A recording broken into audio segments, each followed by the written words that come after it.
Hello friends, कैसे हो तुम लोग सभी। उम्मीद करता हूँ कि स्वस्थ हो, खुश हो, मस्त हो। चलिए आज हम लोग क्लास 10th का एनसीईआरटी का जो साइंस है का पहला चैप्टर रासायनिक अभिक्रिया एवं समीकरण को समझते हैं, उसका एक्सप्लेन करता हूँ।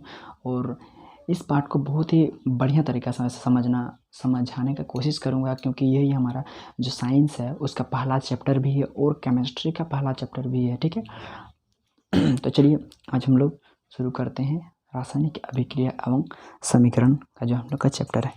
तो इस समीकरण मतलब रासायनिक अभिक्रिया समीकरण, इस पार्ट को समझने से पहले मैं आपको 9 क्लास का जो पिछले क्लास में हम लोग पढ़े हैं, 9 क्लास का जो बेसिक होता है, जहाँ से हम लोग का केमिस्ट्री का शुरू होता है। ठीक है, क्योंकि वहाँ पर जो एल प्राउस्ट अथवा एल लिवोइसिए ने अपना बहुत बढ़िया से जो नियम प्रतिपादित किए थे, उन सब का फिर तत्वों से यौगिक कैसे बनता है, अणु कैसे बनते हैं, फिर हम लोग यौगिक बनाना कुछ सीखेंगे। ये सब अगर आपको बेसिक नॉलेज नहीं है तो आप मतलब यहाँ पर ज़्यादा कुछ समझ में नहीं आएगा। इसलिए सबसे पहले हम लोग छोटा से शुरू करते हैं, मतलब 9 क्लास को फिर से हम लोग थोड़ा सा याद कर लेते हैं और उसके बाद 10 क्लास का केमिस्ट्री को पकड़ते हैं। क्योंकि केमिस्ट्री एक ऐसा भाषा होता है इसको ठीक से समझ नहीं है, तो मतलब अगर हम लोग समझ के नहीं बनाएंगे तो इसका कोई भी कॉन्सेप्ट को पकड़ नहीं पाएंगे और इसका मतलब कुछ समझ में नहीं आता। ठीक है, तो चलते हैं हम लोग सबसे बेसिक से शुरू करते हैं, एकदम निचले लेवल से। ठीक है, तो हम लोग का पार्ट था परमाणु और अणु, यहीं से ही तत्व यौगिक सब आता है। ठीक है, अब 9 क्लास में आप लोग को पढ़ाया गया था कि जितने भी सारा तत्व सब होता है, मतलब जितने भी पदार्थ आप लोग को दिखाई दे रहा है,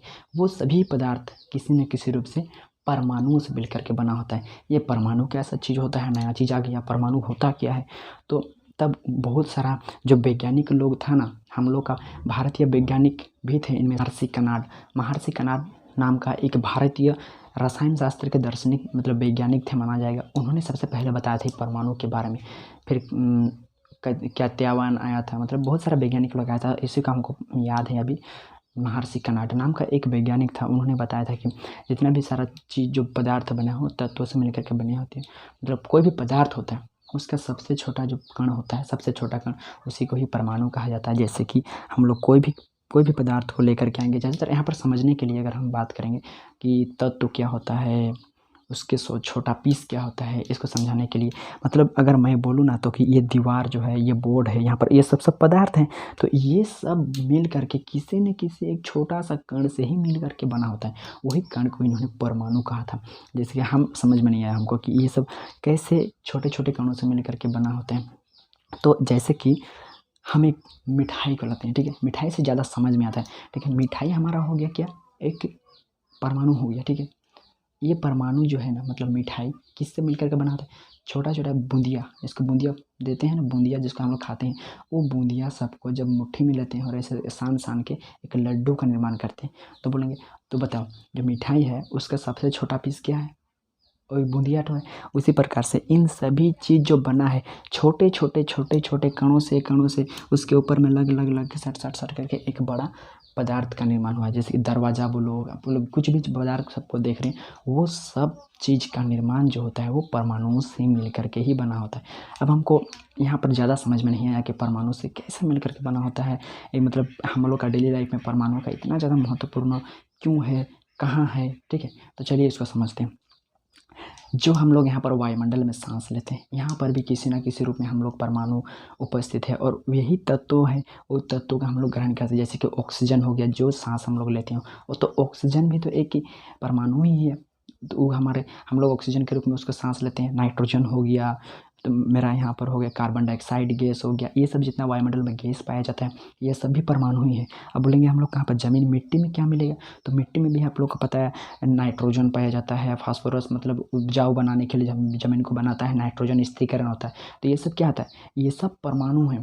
ठीक है, तो इसीलिए बोला गया है कि पदार्थ जितना भी दुनिया में है वो सब परमाणुओं से मिल करके बनता है। हमारा ब्लड, अगर हम लोग खून की बात करेंगे तो खून में भी हम लोग का आयरन, जो लाल रक्त कोशिका पाया जाता है उसमें भी आयरन पाया जाता है। तो हम लोग का हर एक रूप में जहाँ जहाँ चारों ओर अगर हम लोग नज़र दौड़ाएंगे तो सब तरफ परमाणु से मिल करके बना पदार्थ ही हमको मिलेंगे। ठीक है, तो इसीलिए इसके बारे में जानना अधिक रोचक भी हो जाता है। चलिए हम लोग समझते हैं कि परमाणु सब होता क्या। तो यहाँ पर लिख दी है तत्व किसको बोलते हैं, परमाणु किसको बोलते हैं, यौगिक किसको बोलते हैं, और मॉलिक्यूल्स किसको बोलते हैं। तो चलिए समझाता हूँ मैं सबसे पहले कि तत्व बोलते किसको। तत्व अभी बताएं कि कोई भी पदार्थ हो गया उसका सबसे छोटा जो पीस हम लोग लाएंगे उसी को ही परमाणु बोलेंगे। मतलब जैसे कि हम लोग एक मिठाई को लाते हैं और ये मिठाई जो है बूंदिया से मिल करके बना होता है, बूंदिया से मिल करके बना होता है। इसका ही एक छोटा सा पीस को लाएंगे, बूंदिया को, यही इसका सबसे छोटा पीस है, बूंदिया ही। इस मिठाई का सबसे छोटा पीस बूंदिया ही है ना। तो ये हो गया मेरा तत्व, और इसी का सबसे छोटा पीस को क्या बोलेंगे? परमाणु। इसी के सबसे छोटा पीस को बोलेंगे परमाणु। हाँ, एक शर्त होना चाहिए कि तत्व का सबसे छोटा पीस हो लेकिन इसका सारा गुण इसमें भी मौजूद हो। तो आप ही बताइए, जैसे कि हम लोग मिठाई को खाते हैं, मिठाई खरीदते हैं, मिठाई खाते हैं तो कैसे स्वाद लगता है? तो वो हमको मीठा लगता है, लेकिन क्या अब हम उसका एक छोटा सा टुकड़ा को उठा के लाएंगे, माने बूंदिया को खाएंगे। अब बूंदिया को खाएंगे तो वो का तीता लगता है क्या? नहीं, वो भी मिठाई ही लग रहा है। इसका मतलब उसके सबसे छोटा जो पीस है उसमें भी मिठाई का सारा गुण मौजूद है। तब हम बोल सकते हैं कि वो तत्व का सबसे छोटा पीस है और इसको हम परमाणु कह सकते हैं। इसी प्रकार से तत्व का सबसे छोटा पीस को ही क्या कहते हैं? परमाणु कहते हैं। समझ में आ गया? और यौगिक किसको बोलते हैं? तो बहुत सारा तत्व सब मिल करके, अभी हम बताएंगे तत्व सब आपस में कैसे मिलते हैं, संयोग करते हैं और कोई यौगिक का निर्माण करते हैं। ठीक है, इसमें बहुत सारा जो पहले प्राउस्ट और आत्मा लिवोइसिया ने 2 नियम दिया था। क्या नियम दिया था? द्रव्यमान संरक्षण का नियम और स्थिर अनुपात का नियम। इन्हीं नियमों का अनुपालन करते हुए यौगिक का निर्माण होता है और अभिक्रियाएं भी होती है। ठीक है, इसको समझेंगे सबसे पहले। तो ये तो हो गया तत्व का सबसे छोटा पीस को परमाणु कहते हैं। मैं आप लोगों को 9th क्लास का याद दिला रहा हूँ। ठीक है, यौगिक किसको बोलते हैं? तो बहुत सारा परमाणु आपस में मिल करके एक नया परमाणु मतलब पदार्थ का निर्माण करते हैं, जिसको यौगिक कहते हैं। जैसे कि हम लोग बहुत जनरली जो यूज किया जाता है, जो आप लोग भी जानते हैं, उसी को ही मैं यूज कर रहा हूँ। जैसे कि हाइड्रोजन को हम लोग और हाइड्रोजन के दोनों और ऑक्सीजन के एक को मिलाएंगे तो हम लोग को H2O मतलब जल की प्राप्ति होती है। ठीक है, तो यही हम लोग का क्या हो गया? यौगिक हो गया। ये अणु मतलब परमाणु और परमाणु मिल करके क्या बनाता है? परमाणु जब 2 परमाणु मिल जाते हैं तो एक यौगिक का निर्माण करते हैं। जैसे कि ये बनाते हैं, जल का निर्माण करते हैं। वैसे ही जिस प्रकार से तत्व का सबसे छोटा पीस को परमाणु कहा जाता है, वैसे ही यौगिक का सबसे छोटा पीस को क्या कहेंगे? परमाणु कहेंगे। यौगिक का सबसे छोटा पीस को अणु कहेंगे। यौगिक ये मेरा हो गया यौगिक। इसी का ही सबसे छोटा पीस जो बनेगा इसी को ही बनेंगे अणु। ये हो गया मेरा यौगिक का सबसे छोटा पीस, सबसे छोटा, जिसमें यौगिक का सारा गुण भी मौजूद होना चाहिए, तब हम लोग इसको बोलेंगे परमाणु और यौगिक और अणु। इसके बारे में आप लोगों ने रिवाइज कर लिया, उम्मीद है कि आपको समझ में आ गया। ठीक है, तो अब हम लोग बहुत सारा इतना सारा तत्व सब है, तो कितना सारा तत्व है जो इतना सब पदार्थ में पाया जाता है, ऐसा केमिस्ट्री कह रहा है। तो यहाँ पर लगभग अभी तक वैज्ञानिकों ने लगभग कितना 114 ऐसा आसपास पीरियोडिक टेबल में रहता है, उतना तत्वों की खोज किया जा चुका है। लेकिन हम लोग को उन सब में नहीं, कम से कम उसका 20-30 तो कम से कम तत्व और परमाणु मतलब तत्व या परमाणु बोलते हैं उसको याद करना ही पड़ेगा। जैसे कि मैं यहाँ पर लिख दिया हूँ क्या, हाइड्रोजन।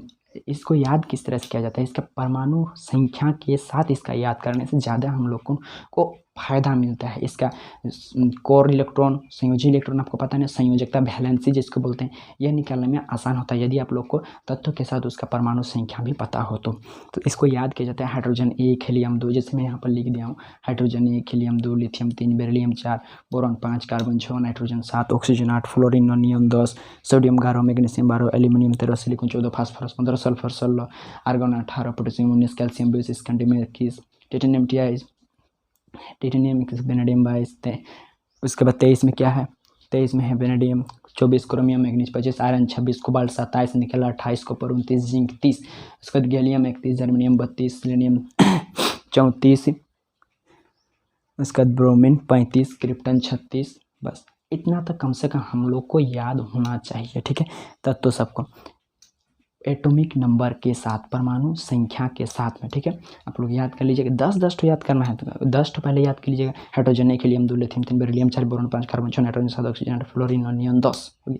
10 हो गया, नहीं मतलब 10 पर और पढ़िए इसको। Hydrogen 1 helium 2 lithium 3 beryllium 4 boron 5 carbon 6 nitrogen 7 oxygen 8 fluorine 9 neon 10 हो गया। 10 हो गया, फिर उसके बाद और 10 करना है।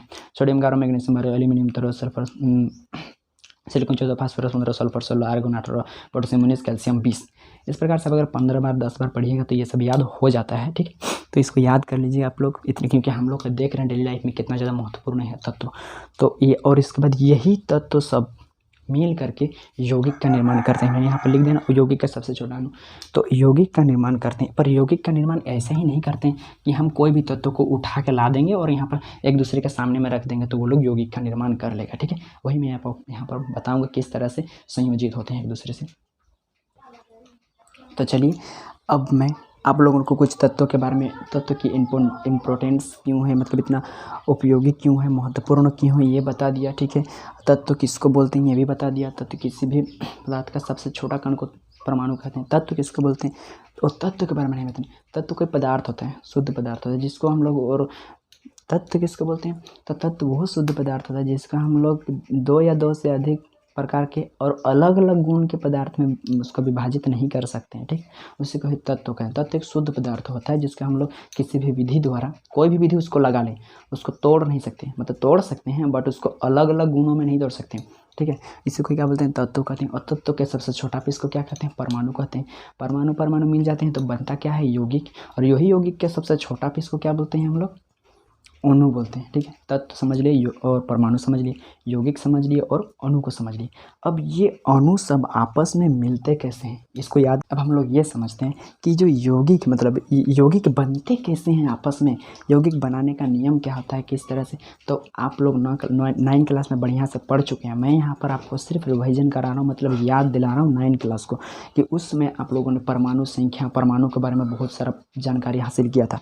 और परमाणु में हम लोग किसी का भी अगर उसका मतलब उसका इलेक्ट्रॉनिक विन्यास थोड़ा सा तो आप 9 क्लास में समझे होंगे, और अगर नहीं समझे तो भी कोई पता नहीं, समझ में आ जाएगा। यहाँ पर जो कोई भी होता है, जैसे कि यहाँ पर हम एक तो तत्व को ले लेते हैं, जैसे कि हमें नाइट्रोजन का ले लिया, नाइट्रोजन, ये नाइट्रोजन को ले लिया, नाइट्रोजन जिसका परमाणु संख्या होता है 7, ठीक है।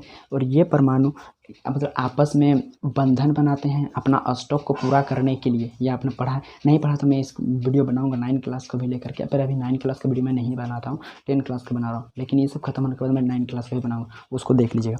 क्या होता है कि ये लोग, जैसे कि ये लोग किसी के साथ जब संयोजन करते हैं तो ये लोग या तो आयनिक बंधन बनाते हैं या फिर सहसंयोजी बंधन बनाते हैं और एक दूसरे से यौगिक का निर्माण करते हैं, ठीक है। तो इसका आयनों से मिल करके बने होते हैं, मतलब क्या, जैसे कि ये नाइट्रोजन है, इसको हम लोग ये के हिसाब से दिखाएंगे, कक्षा के हिसाब से कि परमाणु कहाँ पर है। तो इस प्रकार से हम लोग को पता है कि परमाणु, ये जो नाइट्रोजन है इसकी परमाणु संख्या है 7, ठीक है। तो इसका इलेक्ट्रॉनिक विन्यास जब किया जाता है, और पता है हम लोग को कि सबसे पहले जो अंदर वाला जो कोर होता है, मतलब अंदर वाला जो कक्षा होता है उसमें 2 इलेक्ट्रॉन आते हैं, 2 आता है। उसके बाद 8 इलेक्ट्रॉन आते हैं, मतलब ये लोग अपने बाह्यतम कक्षा में इलेक्ट्रॉनों की संख्या को 8 बनाना चाहते हैं, मतलब स्टॉक का नियम को ये लोग पूरा करना चाहता है सब कोई जितना भी परमाणु होता है। तो यहाँ पर ये 2 हो गया, तो यहाँ पर कितना हो जाएगा, 1 बचा, 2 बचा, 3 बचा, 4, 5, 6, ये हो गया मेरा 7। देख लीजिए तो ये मेरा 2 ही मेरा यहाँ पर कक्षा बन रहा है इसका नाइट्रोजन में 2 ही कक्षा बन रहा है। और इसमें क्या हो रहा है कि पहले कक्षा में 2 इलेक्ट्रॉन हो गया, दूसरे कक्षा में कितना 8 इलेक्ट्रॉन है, देखिए 1 electron, 2 electron, 3 electron, 4 electron, 5 electron. तो ये अब स्टॉक का नियम में भी यहाँ पर पूरा नहीं हो रहा है ना। तो ये इसको और कितना इलेक्ट्रॉन चाहिए कि इसका स्टॉक का नियम, मतलब बाहर में 8 परमाणु पूरा हो जाए। सब कोई जितना तत्व होता है अपना स्टॉक को पूरा करने के लिए एक दूसरे से या तो आयनिक बंधन करते हैं, नहीं तो सहसंयोजी बंधन करते हैं, मतलब एक दूसरे से जुड़े रहते हैं, ठीक है। आयनिक बंधन और सहसंयोजी बंधन ये सब के बारे में तो 9 क्लास में बहुत बढ़िया से है यार। तो ठीक है, तो यहाँ पर क्या है, देखिए यहाँ पर सिर्फ 1 2 3 4 5 और है, मतलब हमको और 3 इलेक्ट्रॉन चाहिए। इसको क्या चाहिए, इस नाइट्रोजन को 3 इलेक्ट्रॉन और चाहिए, 3 इलेक्ट्रॉन और चाहिए, 3 इलेक्ट्रॉन हमको और चाहिए। तो क्या इसको और चाहिए, ठीक है। तो चाहिए जब किसी से लेगा, जब आप किसी से उधार लेते हैं तो आप धनवान होते हैं कि ऋणी होते हैं। आप जब किसी से पैसा उधारी लेते हैं तो आप धनवान होते हैं क्या, जब आप ऋणी होते हैं, है कि नहीं। मतलब आप ऋणी होते हैं, उससे ऋण लिए ना, धनवान होते तो आप उधारी क्यों लेते।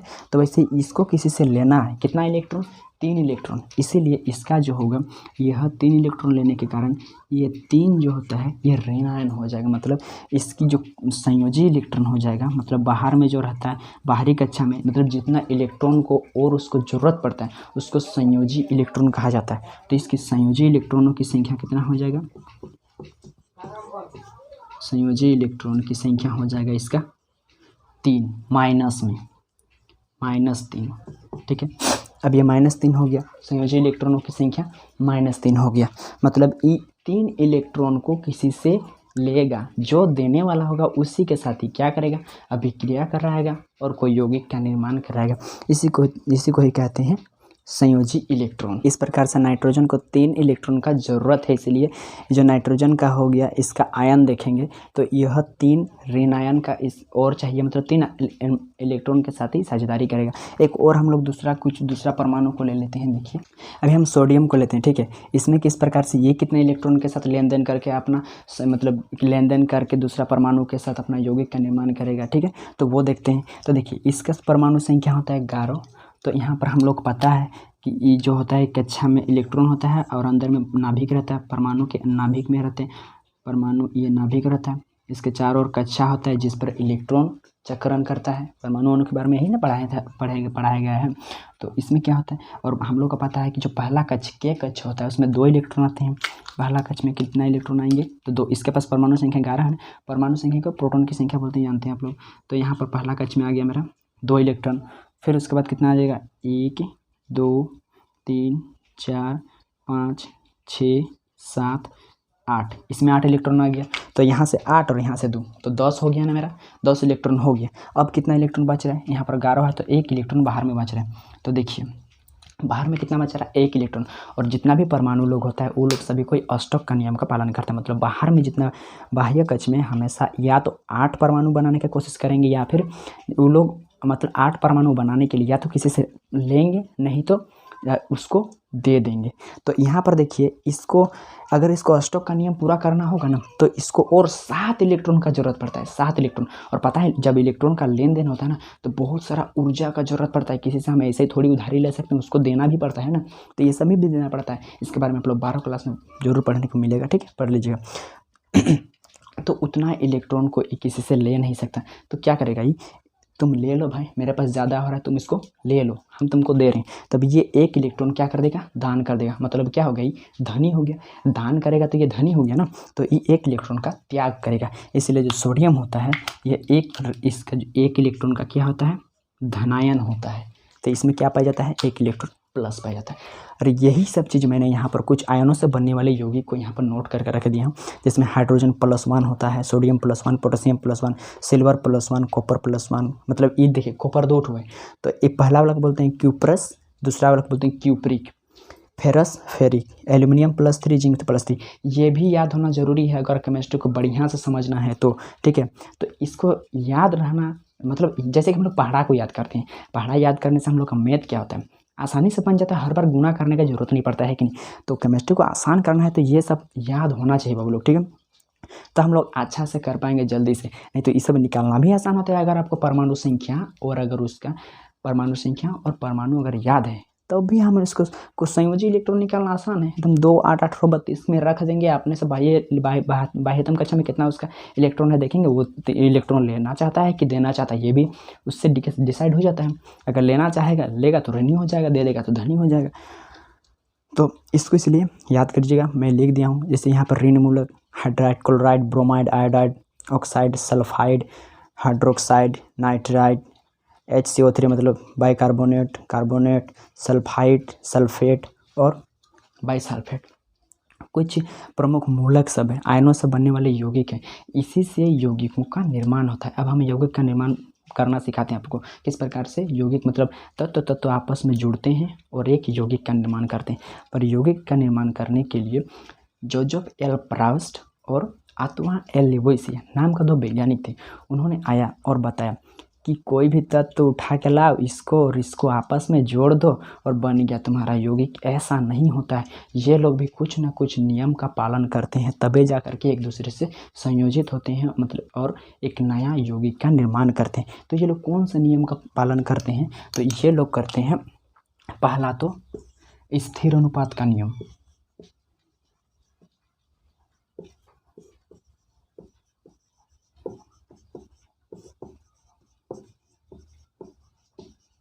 स्थिर अनुपात का नियम, और एक होता है दूसरा द्रव्यमान संरक्षण का नियम।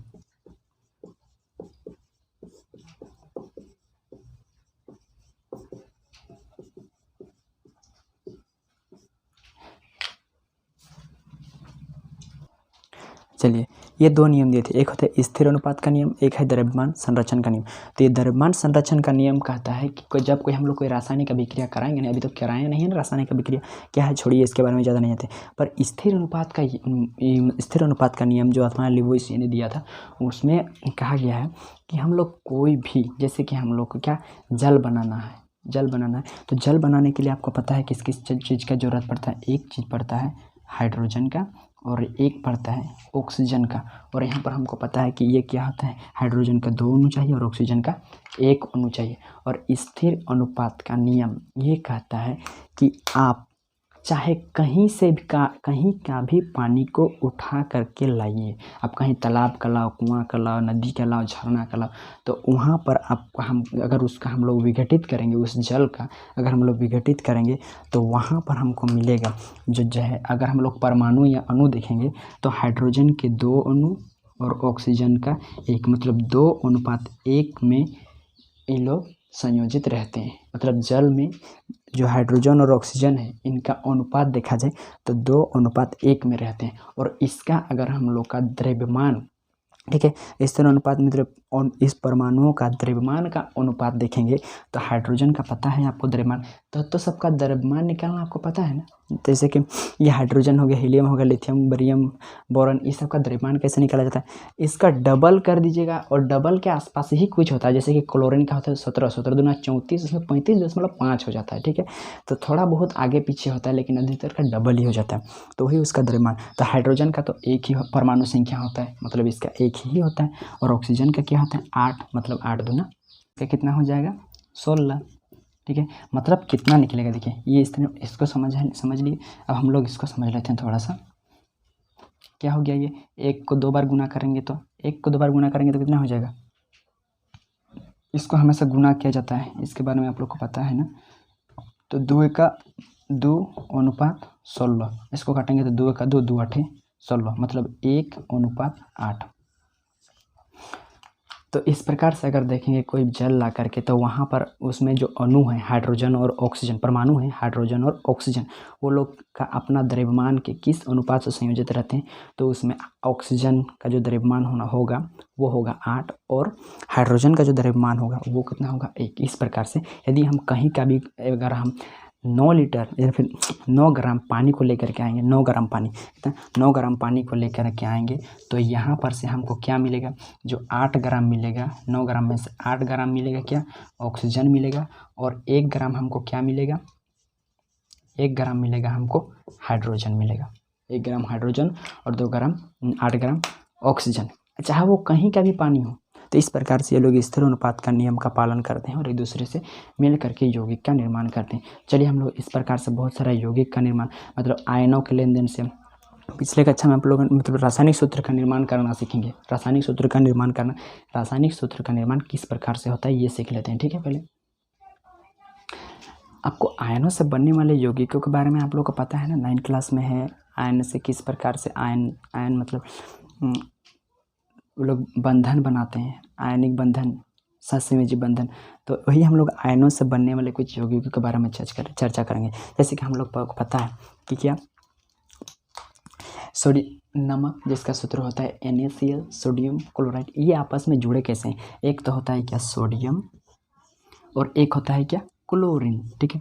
तो ये सब आपस में मिल करके NaCl का निर्माण किस प्रकार से किया है, आयनिक बंधन के रूप में, आयनों से जुड़े। तो देखो सोडियम, तो सोडियम का कितना होता है, तो सोडियम होता है +1, ठीक है। सोडियम का कितना होता है धन मूलक, और मतलब ये धनायन होता है कितना में, 1 में। तो इसीलिए हम इसको क्या बोलते हैं, यह 1 में। और क्लोरीन कितना में होता है, देख लीजिए क्लोरीन ये भी 1 में होता है। तो हमको पता है, ये सब के बारे में हम लोग पढ़े हैं। ये है मेरा सोडियम और ये है मेरा क्लोरीन। ये होता है प्लस के पावर में +1, और ये होता है -1। और कैसे करके बनाया जाता है ये भी आपको पता है कि इसका पावर मतलब इसका जो आयन होता है, आयनों की संख्या को इसका पैर में लिखा जाता है।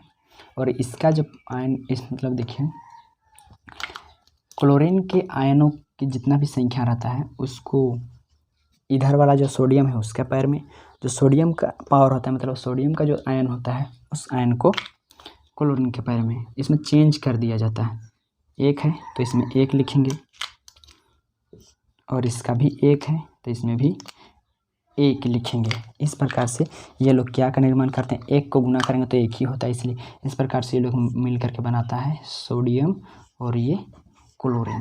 ठीक है, तो ये तो एक परमाणुविक है, एक परमाणु मिल करके किस प्रकार से बनाते हैं। हम लोग बहुपरमाणु को थोड़ा सा उसको भी डिस्क्राइब कर लेते हैं कि किस प्रकार से वो लोग बहुपरमाणु से आकर के यौगिक का निर्माण करते हैं। ठीक है, चलिए अब मैं बहुपरमाणु को लेकर के आता हूँ। जिसमें देखिए बहुपरमाणु मतलब एक से ज़्यादा परमाणु रहते हैं। देखिए यहाँ पर सल्फर भी है और ऑक्सीजन भी है, यही है बहुपरमाणु। ये एक परमाणु है मतलब ये कार्बन भी है और कॉपर भी। तो बहुपरमाणु को ना दो से ज़्यादा कार्बन है मतलब 2 से ज़्यादा परमाणु है, इसलिए ये बहुपरमाणु। ये भी बहुपरमाणु मतलब ये भी इसमें भी 2, इसमें 4 के देखो ऑक्सीजन के 4 और सल्फर S।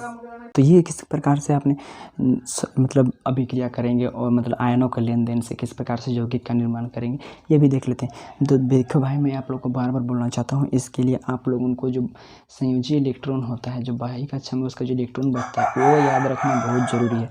तो आप लोग इसको बढ़िया से नोट कर लीजिएगा और याद कीजिएगा इसको। H+1 Na+1 K+1 silver +1 copper +1 copper +2 iron +2 iron +3 ये सब तो याद रहेगा तो तुरंत ये सब यौगिक से बनाना है।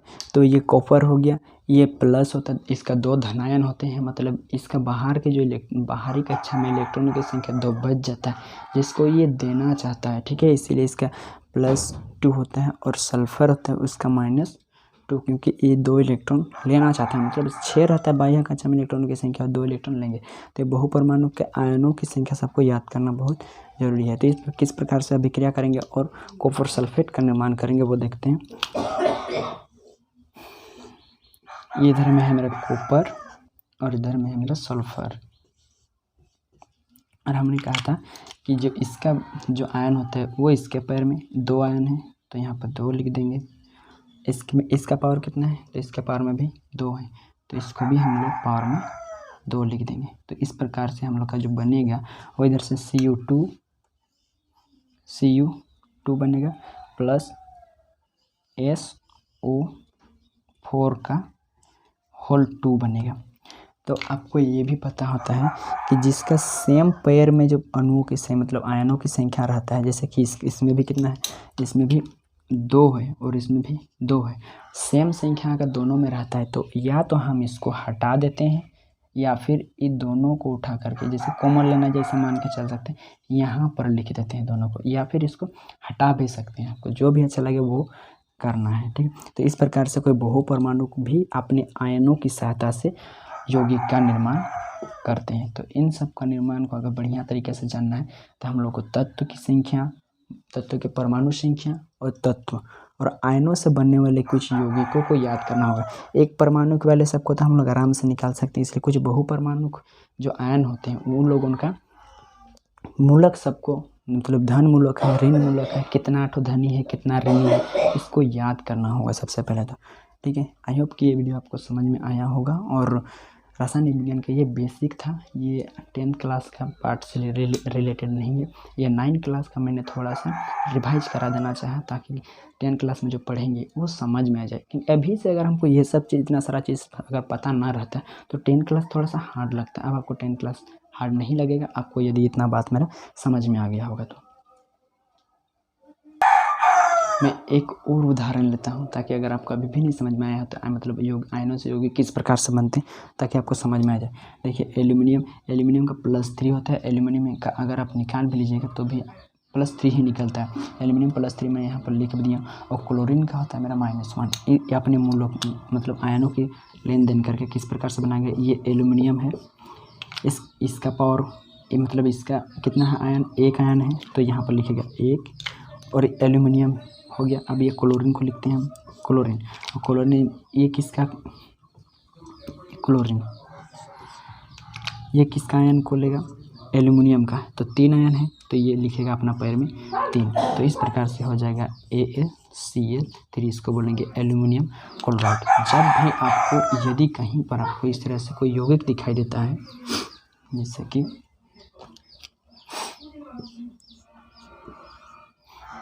इस तरह से कोई भी दो मतलब तत्व, दो परमाणु आपस में संयोजित रहेंगे और उसका नीचे में जो ये सब आप लोग को देखने को मिलेगा, तो ये सब क्या है, इसमें ज़्यादा भी कंफ्यूज नहीं होते। ये जो 3 है ना, ये इसका आयन है, और ये जो ये 2 लिखा हुआ है वो इस ऑक्सीजन का आयन है। मतलब ये +3 वाला है, तब इसको दे दिया अपना 3, ठीक है। ये 3 अपना इसको दे दिया है, और ये कितना है, ये 2 ऋण आयन होगा, ये 2 ऋण आयन, और ये अपना आयन सबको किसको दे दिया है, इसको दे दिया है। ऐसे नहीं बदली होता है। तो कभी भी आपको इस तरह से देखने को मिल जाए Fe2O3 चाहे कोई भी तत्व का, तो ये 2 इसका नहीं है, इसका है, ये वाला इसका है। तो इससे हमको ये पता चलेगा ये 3 पावर है, मतलब ये आयरन का तो 2, तो इसका मतलब ये क्या है, Cu+3 वाला है। तो ये फेरस और होता है फेरिक, तो इसको बोलते हैं फेरिक। और ऑक्सीजन को तो क्या बोलते हैं, ऑक्सीजन को बोलते हैं ऑक्साइड। तो ये सब तभी आपको ज़्यादातर अच्छा से समझ में आएगा यदि आप इन मूलकों से बनने वाले यौगिकों को, आयनों से बनने वाले यौगिक को बढ़िया से याद करेंगे। और 36, 37, 38 आपको जितना भी याद हो परमाणु और उसके परमाणु की संख्या याद होना चाहिए, केमिस्ट्री को आसान बनाना है तो, ठीक है। तो चलते हैं, अभी हम लोग बनाएंगे 10th क्लास का पहला पार्ट, रासायनिक अभिक्रिया। अब रासायनिक अभिक्रिया क्या है अभी समझ में आ जाएगा। यही सब जो यौगिक सब होता है ना, एक दूसरे भी आ जाएंगे यौगिक, उसके साथ आपस में किस प्रकार से जब ये लोग आपस में आते हैं तो कुछ रिएक्शन होता है उसमें से, ठीक है। तो वही चीज़ अभी हम लोग समझने वाले हैं। चलिए अब चलते हैं 10th क्लास की ओर। तो चलिए अब हम समझते हैं रासायनिक अभिक्रिया और समीकरण, जहाँ से अब हम लोग का नया पार्ट शुरू होता है, ठीक है। चलिए, तो रासायनिक अभिक्रिया को और रासायनिक समीकरण को समझने से पहले हम लोगों को एक चीज़ जानना होगा। जितने भी जो भौतिक वस्तु मतलब वस्तु होते हैं, वो लोग अपना रूप को चेंज करते हैं, बदल लेते हैं। तो ये जो चेंजिंग होता है, जो परिवर्तन होता है, मतलब ये रसायन विज्ञान में जब कोई तत्व सब आपस में मिलेंगे ना, तो इसके फलस्वरूप एक नया पदार्थ का निर्माण होगा। तो वही हम लोग देखेंगे कि ये परिवर्तन कितने प्रकार से होते हैं, ठीक है। तो सबसे पहले हम लोग जान लेते हैं ये परिवर्तन कितने प्रकार के होते हैं। तो आपको पता है जो परिवर्तन होते हैं किस किस प्रकार से होते हैं, मैं आपको बताता हूँ, आप बताइएगा किस किस प्रकार का परिवर्तन होता है। जैसे कि हम लोग कोई लकड़ी को लाए, खाना बनाते हैं, जो चूल्हा में बनाते हैं, तो क्या करते हैं, वहाँ पर लकड़ी ठूसते हैं, लकड़ी देते हैं, उस पर आग जला देते हैं, और फिर हम लोग आराम से खाना पका लेते हैं। और लास्ट में जब हम लोग चूल्हा को साफ़ करते हैं, तो वहाँ से हमको क्या मिलता है, क्या लकड़ी का छोटा छोटा टुकड़ा मिलता है? नहीं, हम लोग को वहाँ से मिलता है राख। लेकिन ये राख बना कहाँ से यार, लकड़ी को जलाए तो फिर वो राख बन गया। लकड़ी अपना रूप बदल के क्या बन गया, राख बन गया। अपना परिवर्तन किया कि नहीं किया, तो परिवर्तन किया। तो ये किस प्रकार का परिवर्तन है ये समझेंगे। फिर हम एक आपको बता देते हैं बहुत सारा। अब हम क्या करेंगे, एक मिट्टी, इतना सारा मिट्टी लाएंगे, पूरा ढेला इतना सारा मिट्टी लाएंगे, और अब उसमें पानी वानी दे करके उसको पूरा बढ़िया से सान लेंगे, ठीक है, बढ़िया से उसको कर लेंगे, और उसमें एक बहुत सुंदर मूर्ति का निर्माण कराएंगे। तो देखिए मिट्टी था वहाँ, उसमें ढेर था, ठीक है। अब उसको लाए, एकदम सेम टू सेम इंसान की तरह एक मूर्ति बना दी। मिट्टी से मूर्ति बन गया, परिवर्तन तो हुआ ना, हुआ कि नहीं हुआ, उसका रूप में तो परिवर्तन हुआ। तो इस प्रकार से भी परिवर्तन हुआ। फिर लाएंगे हम लोग कोई बर्फ़ का टुकड़ा लाएंगे, आपको सामने बर्फ़ का टुकड़ा रख देंगे, बर्फ़ का टुकड़ा। आप आइसक्रीम खरीदे हैं आइसक्रीम, तो वही बर्फ़ का टुकड़ा, और उसको हम लोग ऐसे ही छोड़ देंगे। कुछ समय के बाद देखेंगे वो पानी बन गया। फिर वही पानी को उठा करके हम लोग कहाँ रख देंगे, फ्रिज में, ठीक है, जहाँ पर ज़्यादा मतलब कूलिंग वाला फ्रिज जो। और फिर सुबह को उसको देखेंगे तो फिर से जम गया, मतलब वो फिर से बर्फ़ बन गया। ये किस प्रकार से परिवर्तन हो रहा है। लेकिन हम इसमें एक चीज़ देखने को मिला कि जो मेरा पानी परिवर्तन हो रहा था, मतलब बर्फ़ लाए थे, वो पानी बन गया। फिर पानी का जब हम लोग फ्रिज में ऐसे ही रख दिए, तो फिर से वो बर्फ़ बन गया, वहाँ पर पानी बन गया, फिर बर्फ़, इसको लाए, फिर हम वैसे ही लकड़ी को जो जलाए थे उससे बन गया था राख। लेकिन राख को कितनों कोशिश किए हम फिर से लकड़ी बना सके कि क्या, नहीं। तो इस प्रकार से हम लोग देखते हैं इस गुणों के आधार पर जो परिवर्तन होता है वो 2 प्रकार का होता है। कितने प्रकार का परिवर्तन होता है? 2 प्रकार का। या तो होगा क्या, भौतिक परिवर्तन। अभी समझाते हैं भौतिक परिवर्तन क्या होता है। भौतिक परिवर्तन,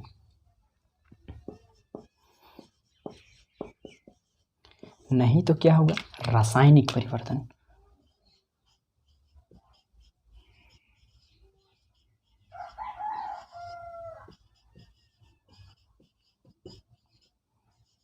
या तो होगा भौतिक परिवर्तन, नहीं तो होगा रासायनिक परिवर्तन। भाई भौतिक परिवर्तन क्या है और रासायनिक परिवर्तन क्या है? तो मैंने जैसे कि आप लोगों को कहा कि एक मिट्टी का ढेला लाओ, पानी मिलाओ और उसमें एक सुंदर मूर्ति का निर्माण करो जो उसके रूप से ये बिल्कुल अलग है। बस अपना ये क्या किया, अपना रूप को चेंज किया। क्या इसने आपका जो गुण है उसको चेंज किया? नहीं ना। फिर हम उस मूर्ति को तोड़ ताड़ के फिर से ढेर मिट्टी बना सकते हैं कि नहीं बना सकते? बना सकते हैं। तो इस प्रकार से जो अपना सिर्फ अपना रूप को परिवर्तित करता है बल्कि अपना वास्तविक जो गुण होता है उसको परिवर्तित नहीं करता है। अपना रूप बदल सकता है, अपना रंग बदल सकता है, तो उसको हम बोल सकते हैं क्या, भौतिक परिवर्तन। बर्फ़ का जो जैसे हम लाए थे बर्फ़ को, वो पानी बन गया, लेकिन पानी से फिर वो क्या बन गया, बर्फ़ बन गया। तो बर्फ़ का ही रूप पानी है, पानी का ही रूप क्या है, बर्फ़ है। बस ये लोग अपना अवस्था को चेंज किया था, लेकिन बर्फ़ पानी अपना सिर्फ अवस्था को चेंज किया था। तो ये अपना अवस्था को, अपना भौतिक स्वरूप को, अपना रंग को, रूप को बदल सकता है। तो इसको परिवर्तन को कहते हैं भौतिक परिवर्तन। ठीक है, मैं लिखाना रहा हूँ, अगर आपको नोट का ज़रूरत पड़ेगा तो आप कमेंट में बोल दीजिएगा कि नोट चाहिए, तो मैं आपको भेज दूंगा। मेरे पास नोट भी है, जो ऑफलाइन के स्टूडेंट हैं उन लोगों के पास है। ठीक है, तो आपको मैं सिर्फ यहाँ पर पार्ट का एक्सप्लेन करूँगा, और एक्सप्लेन अगर आप लोगों ने बढ़िया से देख लिया होगा तो आपको इस पार्ट से कोई भी क्वेश्चन छूटेगा ऐसा तो हो ही नहीं सकता। हाँ, बशर्ते आपको ध्यान से पढ़ना होगा। ठीक है, भौतिक परिवर्तन आपको समझ में आ गया होगा, जिसमें अपना सिर्फ रूप को परिवर्तित करेगा। इससे बढ़िया क्या हो सकता है? हम लोग लकड़ी को, फिर हम वही वाला बात बोल रहे हैं कि मिट्टी लाए और मूर्ति का निर्माण किए, बस अपना रूप परिवर्तन किया, फिर से क्या हो गया, वो अपना रूप को फिर से मिट्टी, हम लोग उसको तोड़ तोड़ा कर मिट्टी बना सकते हैं। भौतिक परिवर्तन में क्या होता है, इधर से अगर उसको हम लोग चेंज करने जाएंगे ना, इधर से कोई इसको चेंज करने जाएंगे, इसको अगर हम लोग किसी दूसरे पदार्थ में चेंज करेंगे तो फिर से हम इसको इधर इसके पदार्थ में और जिस रूप में था उसमें और चेंजिंग कर सकते हैं। मतलब था ये मिट्टी मेरा, से बना दी हम मूर्ति, एक समझाने के लिए। ठीक है, इससे बहुत बड़ा बड़ा और भी उदाहरण सब मिलते हैं। और फिर हम मूर्ति से इसको, मूर्ति बन गया बढ़िया से, अब फिर उस मिट्टी को हम लोग तोड़ दिए उसको, और फिर से बन जाएगा क्या, मिट्टी। तो इस परिवर्तन में क्या होता है, आप जिस मतलब परिवर्तन जो किए उस परिवर्तन से आप वापस फिर आ सकते हैं। बट रासायनिक परिवर्तन जो जो होता है, केमिकल रिएक्शन जो होता है, परिवर्तन जो होता है, चेंजिंग जो होता है, उसमें ऐसा नहीं होता है। जैसे कि रासायनिक परिवर्तन में मैं आप लोग को बता दिया क्या, जब हम लोग लकड़ी को लाए, ठीक है, यही सबसे बढ़िया उदाहरण अभी समझने के लिए समझते हैं।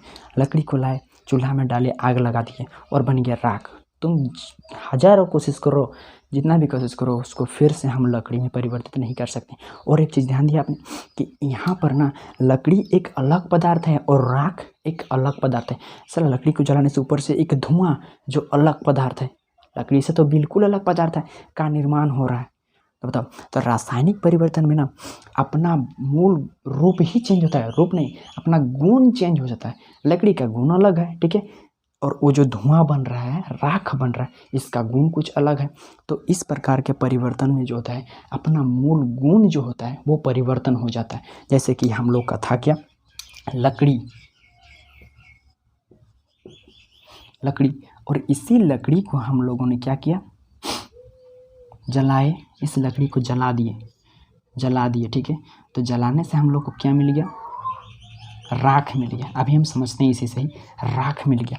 तो ये जो राख है, उस राख को, इससे तो ये बन गया, लेकिन आप बताइए क्या हम राख को कभी फिर से लकड़ी बना सकते हैं क्या? बना सकते हैं क्या? नहीं बना सकते। तो रासायनिक परिवर्तन में एक बार यदि कोई चेंज हो जाता है तो दोबारा उसको उसी रूप में लाना नामुमकिन होता है। तो रासायनिक परिवर्तन इसमें हम लोग क्या समझ में आते हैं, वैसा परिवर्तन जिसमें वस्तु अपना जो गुण होता है, वस्तु का गुण बिल्कुल अलग हो जाता है, बिल्कुल परिवर्तित हो जाता है, एक दूसरा पदार्थ का निर्माण होता है जो इससे बिल्कुल अलग होता है। दूसरी इसमें खास बात क्या कि जो पदार्थ बना उससे दोबारा फिर से वही वाला पदार्थ को बनाना नामुमकिन है। यही होता है रासायनिक परिवर्तन, ठीक है। भौतिक परिवर्तन जनरली कुछ नहीं है। अब अभी हम लोग लकड़ी को काटे चौकी बना दिए, है तो लकड़ी ही ना, लकड़ी को काटे चौकी बना दिए, एक आकार प्रदान किए। अब फेकल था कोई लकड़ी, मतलब सूखा हुआ पेड़ का ये था, तो उसको हम लोग ला करके क्या छील छाल के चौकी बना देंगे, बस उसका भौतिक स्वरूप को ही तो परिवर्तित किया है ना। पर इसमें ऐसा नहीं होता है, ठीक है। तो आप लोगों ने भौतिक परिवर्तन, रासायनिक परिवर्तन को बहुत बढ़िया से समझ गए होंगे, ठीक है। तो अब हम लोग भौतिक परिवर्तन, यह जो पाठ है वो रासायनिक अभिक्रिया और समीकरण का, ना कि भौतिक अभिक्रिया और समीकरण का। तो हम अब इसका अध्ययन को ख़त्म करते हैं और पढ़ते हैं किसका, रासायनिक परिवर्तन। और इसके रासायनिक परिवर्तन तो होता है, लेकिन ऐसे ही परिवर्तन हो रहा है क्या, आग लगाने का ज़रूरत पड़ रहा है। अब आग भी लगाएंगे तो क्या ऐसे ही, उसके लिए ऑक्सीजन मतलब हवा का भी ज़रूरत पड़ता है। बिना हवा का आग जलेगा क्या, नहीं सर, आग तो हवा देने से तो आग बुझ जाता है। तो एक काम कीजिए, आप मोमबत्ती को जलाइए और बड़ा टब, ऐसा नहीं कि वो उसको ढक देना है, ठीक है, और इतना ऐसा ढक देना है कि कहीं किधरों तरफ से हवा उस पर न घुसे। जैसे ही हवा से उसका संपर्क टूट जाएगा ना मेरे भाई, तो वो मोमबत्ती बुझ जाएगा। इसीलिए आग जलाने के लिए हवा का ज़रूरत पड़ता है, ठीक है, हवा का ज़रूरत पड़ता है। तो वही जो अभिक्रिया होता है, एक दूसरे के बीच क्रिया, उसी को ही अभिक्रिया बोलते हैं। वो अभिक्रिया किस प्रकार के होता है रासायनिक परिवर्तन में, उसी को समझते हैं। चलिए इस रासायनिक परिवर्तन को एक बार और समझते हैं। क्या लाए थे हम, लकड़ी लाए थे ना मेरे भाई, लकड़ी लाए थे। लकड़ी को क्या बोलते हैं हम लोग जनरली, लकड़ी, कोयला, ये सब क्या है, लकड़ी हो गया, कुछ भी हुआ, ये कोयला का ही रूप होता है, ठीक है ना। तो इसलिए हम लकड़ी को बोल सकते हैं। चलो पहले आते हैं कि लकड़ी लाते हैं, और क्या, जलाने के लिए हवा का ज़रूरत पड़ता है, ये मैंने अभी आपको बताया था। अब लाते हैं क्या, हवा को,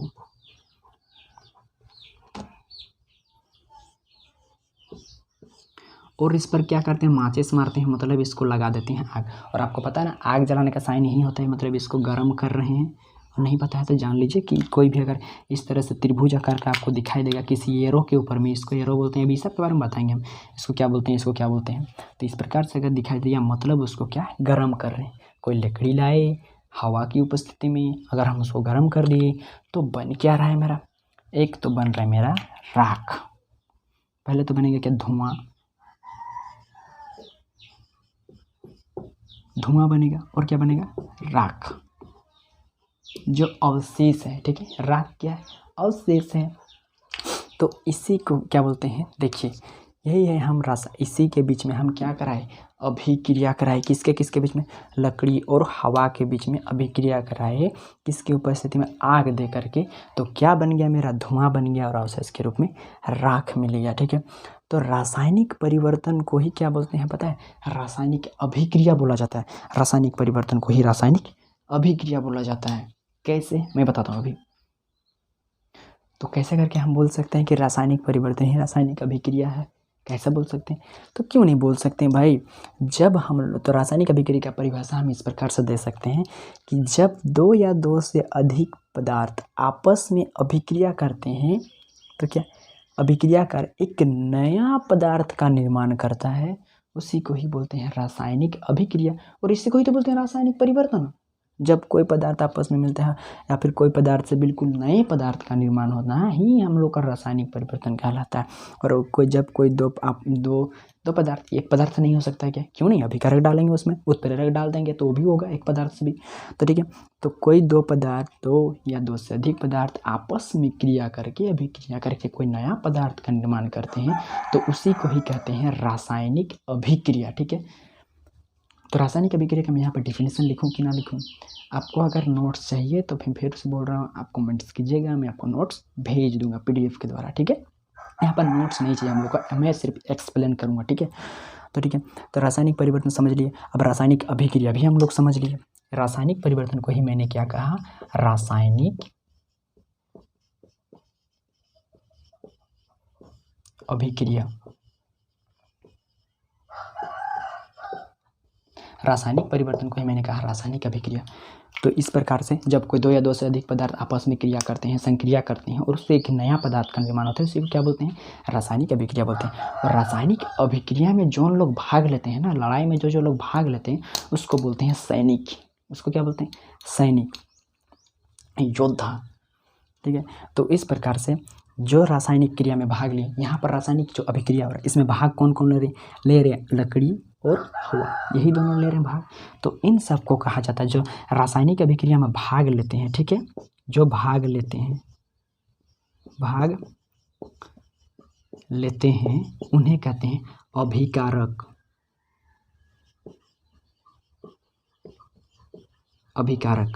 अभिकारक। तो ये देखिए, ये लकड़ी और ये जो हवा है, ये दोनों रासायनिक अभिक्रिया में क्या कर रहे हैं, भाग ले रहे हैं कि नहीं ले रहे हैं, आप ही बताइए। यही दोनों पदार्थ अभी मतलब भाग ले रहे हैं रासायनिक अभिक्रिया में। तो जो भाग लेते हैं ना अभिक्रिया में, जिसके द्वारा होता है, उसको कहते हैं अभिकारक।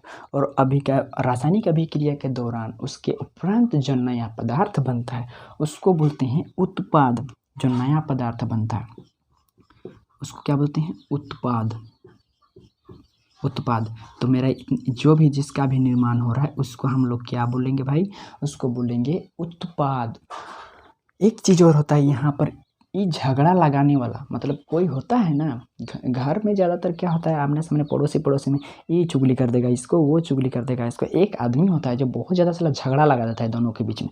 तो ये एक झगड़ा लगाने के लिए एक और चीज़ आता है यहाँ पर, जिसको बोलते हैं उत्प्रेरक। मतलब वो हुस्काएगा, जिसको बोलते हैं क्या, उत्प्रेरक। तो इसी को ही बोलते हैं उत्प्रेरक, जो ये रिएक्शन को कराता है, जो इस झगड़ा को, इस झड़ को, इस झमेला को करवाता है, उसी को क्या बोलते हैं, उत्प्रेरक। आई होप कि आप लोगों को अभिकारक किसको बोलते हैं समझ लिए। आगे हो गया अभिकारक। जो रासायनिक अभिक्रिया में भाग लेते हैं ना, वही लोग हो गया अभिकारक। और जो नया पदार्थ बना वही हो गया उत्पाद। उसका उत्पादन हुआ इसलिए उसको बोलते हैं उत्पाद। और ये झगड़ा कौन लगाया, तो झगड़ा लगाने वाला को बोलते हैं उत्प्रेरक। प्रेरक मतलब तुम्हारे वजह से यह रिएक्शन हुआ है। आग नहीं जलाते को रिएक्शन होता है। आग जो नहीं जलाते, लकड़ी को लाते, हवा भी लाते और ऐसे ही रख देते, तो क्या धुआं बनता कि राख बनता, कुछ बनता क्या, नहीं ना। तो मेन यहाँ पर कौन है, ये है उत्प्रेरक, आग लगाने वाला, ये आग, ठीक है। हम लोग समझ लिए रासायनिक परिवर्तन। और इसी रासायनिक समीकरण को क्या बोलेंगे हम लोग, रासायनिक अभिक्रिया। अब एक नया टॉपिक और आता है, रासायनिक अभिक्रिया के बाद रासायनिक समीकरण।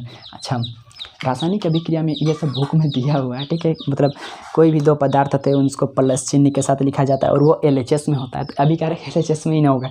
और उस जो रिएक्शन होता है उसको तीर चिन्ह से दिखाया जाता है, जिसको एरो बोलते हैं इंग्लिश में, और हम लोग तो ऐसे तीर बोल देते हैं, ठीक है।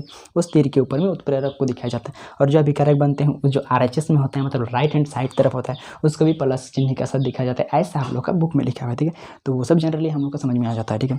तो इसके बाद आते हैं हम लोग रासायनिक अभिक्रिया के बाद रासायनिक समीकरण।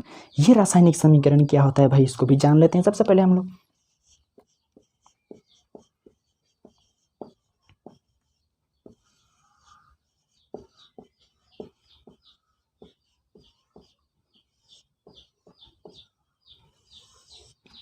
ये रासायनिक समीकरण क्या है, तो रासायनिक समीकरण कुछ भी नहीं है। क्या है तब, तो रासायनिक अभिक्रिया जो हम लोग किए ना, ये तो हम लोग लकड़ी हवा अपना भाषा में लिख दिए, और एक बेटे हम लोग इतना सारा तत्वों के बारे में पढ़े। और मैंने पहले ही कहा ये सब चीज़ तो तत्वों से ही मिल करके बना होता है। जो जितने भी लकड़ी हवा धुआं, ये सब तत्व से ही मिल करके बना होता है।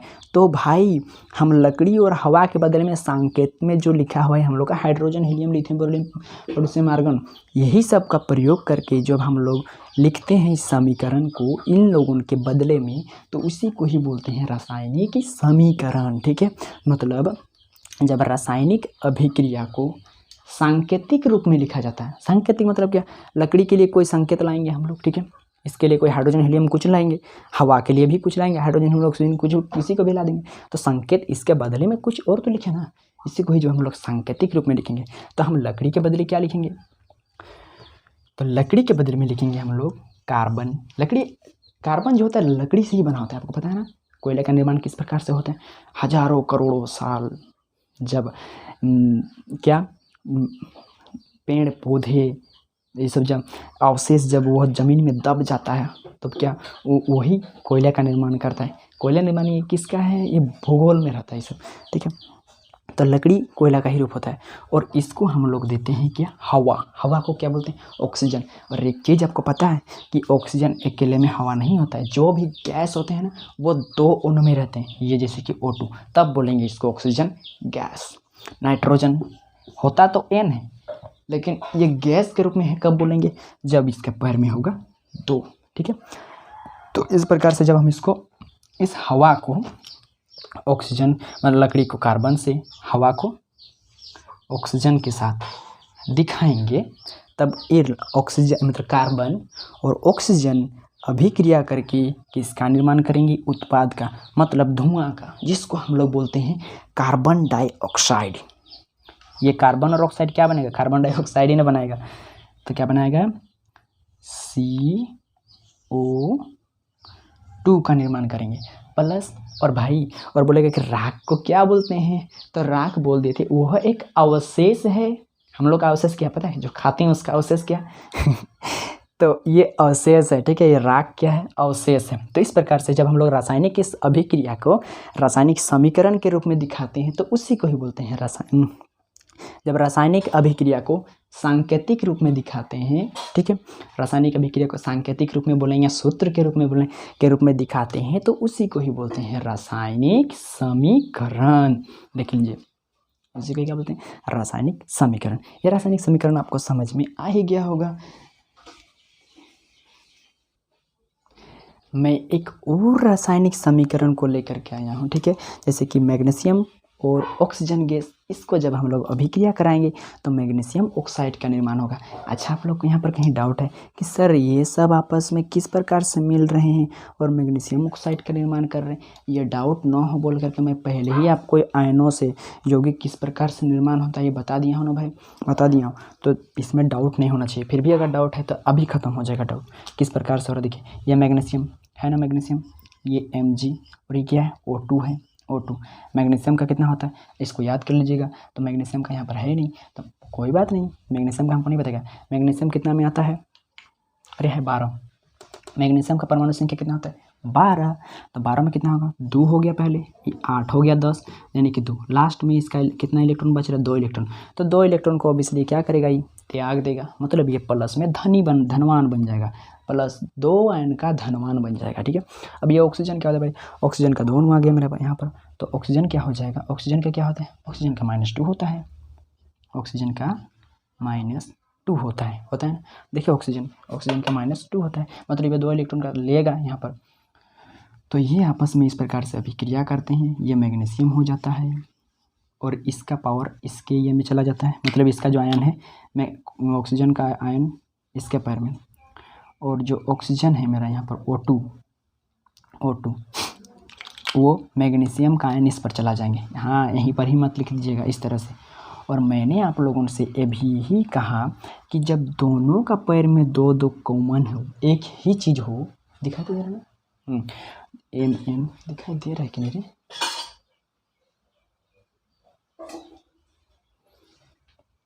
M देखिए 2 दोनों का पैर में, तब क्या होता है, या तो ये हट जाता है नहीं तो आगे में लिख दिया जाता है। तो यहाँ पर हटा दिया गया है क्योंकि दोनों का पैर में 2 है, इसलिए यहाँ पर से दोनों को हटा दिया गया है और बन गया है क्या, मैग्नीशियम ऑक्साइड।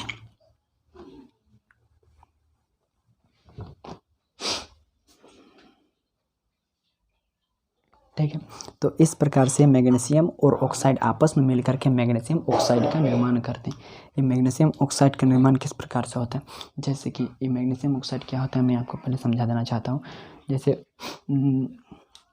एक लोहा, ठीक है, एक लोहा को हम बाहर में फेंक देंगे, ठीक है, एक लोहा जो घर में है उसको हम बाहर में फेंक देंगे।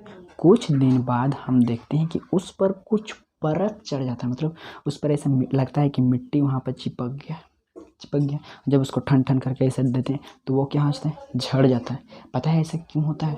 उसमें भी मैग्नीशियम, जैसे कि यहाँ पर मैग्नीशियम और ऑक्साइड है, उसमें आयरन और ऑक्साइड अभिक्रिया करके आयरन ऑक्साइड बनाते हैं और वो जम जाते हैं। उसी प्रकार से मैग्नीशियम और ऑक्साइड को जब अभिक्रिया करेंगे ना तो ये मैग्नीशियम ऑक्साइड का एक परत बन जाता है। जैसे कि किताब में हम लोग का दिया हुआ है कि मैग्नीशियम जो रिबन होता है उसको जलाने से पहले रेगमाल से साफ किया जाता है। जो रिबन आता है, रिबन मतलब होता है फीता। जैसे कि हम बोल सकते हैं, आपको उदाहरण मतलब बोलचाल की भाषा में समझा देना चाहता हूँ। जैसे कि लालटेन है, लालटेन का फीता समझ लीजिए वही मैग्नीशियम रिबन है।